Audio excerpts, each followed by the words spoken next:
Алиса Селезень. Как работать каждый день и не выгореть. Но разве можно выгореть, например, от любви? Я приравниваю живопись, искусство любое. Музицируете вы, сочиняете музыку, да? Или, я не знаю, поэзию. Это же акт любви.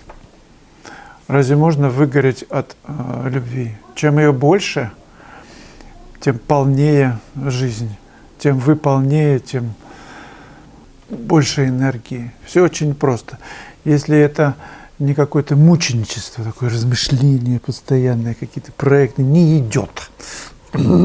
Нет, мне кажется, живопись такая штука, должно идти легко, даже если это сложный проект.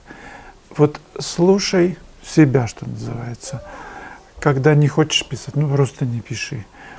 Хочешь, тогда вас не остановишь, можно и день, и ночь. Да? То есть мы, слушая себя, сами знаем, что, когда и сколько, в каком объеме делать. Сами ведь также наверняка ответите, может быть, даже мудренее, если вас кто-то спросит. Подскажите, друзья, помогите мне. Для акварели какую бумагу используете? Главное, что, на мой взгляд, хлопок. 100%, даже 50% я недавно хлопок купил, я Палаццо фирмы, очень хорошо, мне понравилось. 100%, 300-400 грамм лист, а производители разные могут быть, нужно тестировать. Я все время закупаю в Валберисе какие-то разные и пробую, но хлопковые, в общем-то, хорошие. В том смысле, что писать удобно. Долго сохнет она, пока успеваешь все сделать. А если надо быстро, например, там модель, наброски, 10 минут, да, вот тут как раз я даже вентилятор специальный купил. Вот такой малыш, 3 положения у него, дует хорошо. Можно, кстати, если жарко, с собой возить, заряжается от USB. И что? Для ногтей, для сушки ногтей, тоже на Валберисе, недорого стоит. Орхан. У вас невероятная живопись. В общем, тут хорошие слова. Что такое грязь в живописи? Спасибо, Архан. Как можно избежать этого? И у меня всегда путаница, когда раскладываю краски на палитре и не знаю, что, где смешать, что получился нужный цвет с нужным оттенком. Просто пробуйте. Делайте одну и другую краску. 2. И не надо особенно много-то добавлять. Даже без живописи просто попробуйте одну и другую, любую. Пробуйте, что получается. Вы почувствуете, как они себя ведут, и будете смешивать интуитивно. А что такое грязь в живописи, да? Грязь. Это же что такое? Горшок рассыпался, стоял на окне с цветами, с землей. Бум! Упал, кошка пробежала, грязь, да? Просто эта земля не на своем месте, как один человек говорил. Она должна быть в горшке. Так и здесь. Цвет не на своем месте. Серый цвет, который могут называть люди грязью, на своем месте будет волшебным. Посмотрите картину Репина «Арест пропагандиста», по-моему, называется. Там белые бумаги, листовки лежат на полу. Так они серые, если их сравнить с белым листом. Вот поднести белый лист просто к этому месту. Они будут серые, грязь. А в картине они выглядят как белый лист бумаги. За счет того, что тональные связи выдержаны. А путаница на палитре, да, у вас, Архан? Я раскладываю краски так. Холодный в одну сторону, холодный, там синий, зеленый. Коричневый, охра, красный, желтый в другую сторону. В середине поле, в котором я делаю замесы. Попробуйте так. Грязь в живописи. Неправильный тон. Неправильный цвет. 2 составляющие. Мы же мыслим, знаете как, вот, например, на лицо. Вы смотрите, надо писать лицо. А вы смотрите немножко шире и сравнивайте вот этот цвет с таким же теплым, только дальше, например. Там глубже, да. И вот за счет сравнения вы выстраиваете этот цвет к тому, к большому куску. Или там этот цвет к этому, а рубашку к тому холоду. Вот смотрите, как они отличаются. Прям бам-бам. И грязи не будет, если вы разделяете все на холодное и теплое. И в тоне выдерживаете все. Холодное — это не значит синее. Это значит, это может быть и теплая краска, но она может быть холоднее. Вот это холоднее, теплее, более правильно, так сказать, более правильные термины. Елена Пухирева.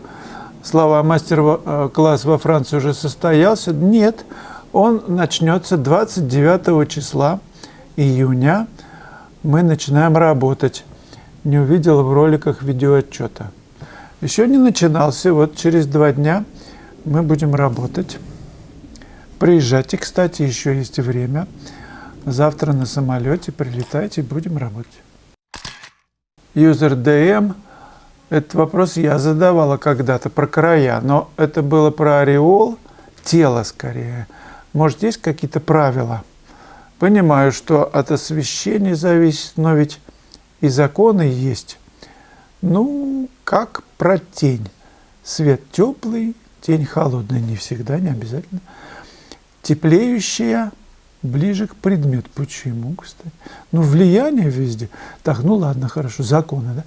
Учитывая, ведь запутаться можно, вот так вот задурят студентам голову, что должно быть. И они потом мучаются, все это держат в голове, перестают видеть действительные цвета. Ай, ну ладно. Учитывая рефлексы и так далее, все равно существует арифметика живописи, и для меня именно ее индивидуальное применение, отступление от нее – это и есть собственный стиль. Арифметика живописи – это видеть тон, о чем я все время говорю, и тональные отношения выстроены, рисунок прежде всего, естественно, тепло-холодность. Если вы видите цвет, какой нужно взять, сравнивая с соседями, да, то еще насыщенность имеет роль. Ну, наверное, все. Все остальное связано с влиянием цветов, которые рядом. Вот есть чуть-чуть зелененькое тут, да, и вот она будет влиять сюда, зелененькая, свет попадает, отражается и сюда. И этот цвет будет влиять еще на зелененькое тоже. То есть взаимовлияние. Смотрите внимательно, если вы еще не видите, а нужно только доверять глазу, я убежден в этом, и законы отбросить, в том смысле, что мы, видение глаза, вот закон. Если небо, например, холодное, то, естественно, туда, где не попадает свет, там, солнце, условно говоря, значит, попадает свет неба. И он окрашивает, ну, я не знаю что, руку, асфальт и так далее в этот цвет. То есть есть собственный цвет плюс влияние от предметов, объектов, которые, ну, на него отражают свет. Вот просто логически поступайте, если вы не видите действительно цвет там, в тени, где-то там на свету. Смотрите, что происходит вокруг, какие предметы влияют на собственно этот цвет. Еще момент, который очень может помочь, чтобы увидеть действительный цвет там, в тени, там, ну, предметы, да? Беглый взгляд. То есть вы как бы смотрите, а потом раз беглый, бах, схватили, причем схватили не этот цвет, на который вам нужно написать, а вы смотрите прям сразу с соседским. Более того, вы можете смотреть на соседский, а боковым зрением брать нужный искомый и его класть.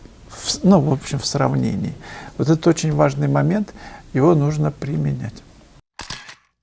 Елена Пухарева про дергающийся глаз и калькулятор. Это прям про меня. Клиенты, правда, не орут, а чтят и ценят. Чувствую себя в рабстве, но бросить свое детище не могу. Остается выкраивать время на живопись. Там, да, вечером, я понимаю, когда уже усталость есть.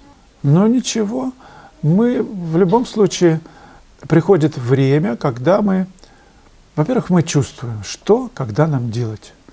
Да, ничего, придется посчитать, там на калькуляторе поработать, зарабатывать деньги, да?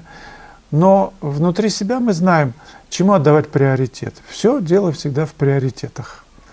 Что на первом месте, что на втором, что на третьем. Сейчас, значит, так. Но придет время, победит то, что действительно нужно вашей душе. Причем, может быть, я и не прав. Вот душе сейчас нужно работать с клиентами, и чтобы вы написали, что вы чувствуете себя в рабстве. Душа свободная девушка, она не любит рабство, она любит свободный полет. Так что если полета нет, надо искать, где он есть, в чем он есть, и двигать туда, стопы, туда идти. Друзья, не забывайте про лайки, про поддержку канала, в этом я очень нуждаюсь. Задавайте вопросы и комментируйте все, что здесь происходит.